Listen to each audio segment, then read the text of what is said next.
असलामुअलैकुम दोस्तों, ਤੁਸੀਂ ਵੇਖ ਰਹੇ ਹੋ ਪਾਕ ਪੰਜਾਬ ਟੀਵੀ ਤੇ ਮੈਂ ਹਾਂ ਤੁਹਾਡਾ ਦੋਸਤ ਅਬਦੁਲ ਵਾਹਿਦ। ਦੋਸਤੋ ਮਾਸ਼ਾਅੱਲਾ, ਅੱਜ ਮੈਂ ਤੁਹਾਡੇ ਵਾਸਤੇ ਜ਼ਿਲ੍ਹਾ ਨਨਕਾਣਾ ਸਾਹਿਬ ਦੋਸਤੋ ਨਨਕਾਣਾ ਸਾਹਿਬ ਦੀ ਤਹਿਸੀਲ ਸ਼ਾਹਕੋਟ ਦੋਸਤੋ ਸ਼ਾਹਕੋਟ 'ਚ ਮਾਸ਼ਾਅੱਲਾ ਅੱਜ ਮੈਂ ਤੁਹਾਡੇ ਵਾਸਤੇ ਇਹ 4.25 ਏਕੜ 35 ਕਨਾਲ ਮਿਸਾਲ ਤੌਰ 'ਤੇ 4 ਏਕੜ ਤੇ 3 ਕਨਾਲ एक कमर्शियल टाइप इस ज़मीन की वीडियो लेके हाजिर होया। इंशाल्लाह उम्मीद है कि तुहानू ये बड़ी पसंद आएगी। दोस्तों मालिक के कहने मुताबिक शाहकोट शहर के इंतहाई करीब आप खड़े हैं। इस टाइम आपू डायरेक्ट मालिक ने वीडियो सेंड की है तो वीडियो थोड़ी जी मेरा ख्याल है कि क्लीयर नहीं हो सकती, लेकिन कि जिमें कि आपू मालिक ने भेज दी आप उस तरह फिर यूट्यूब पर अपलोड कर छड्डी। दोस्तों माशाल्लाह ये 35 कनाल ये ज़मीन है मिसाल तौर पे कि 4 एकड़ ते 3 कनाल उपर इंदा माशाल्लाह 250 फुट फ्रंट है।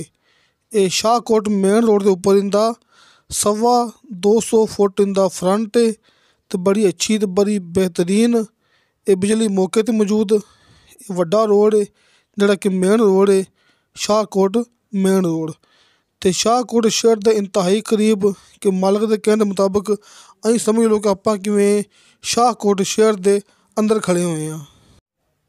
तुसीं दोस्तों फिल वक्त इस ज़मीन के बारे गल करनी डायरेक्ट अपने नाल ही अगे फिर असीं अपने तरीके नाल तुहानूं भरावां नूं असीं डील करवा देंगे।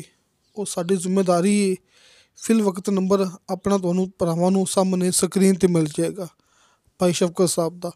इस तो इलावा हर मूवी के नीचे डिस्क्रिप्शन में अपने कॉल एंड व्हाट्सअप नंबर लगे होंगे ने।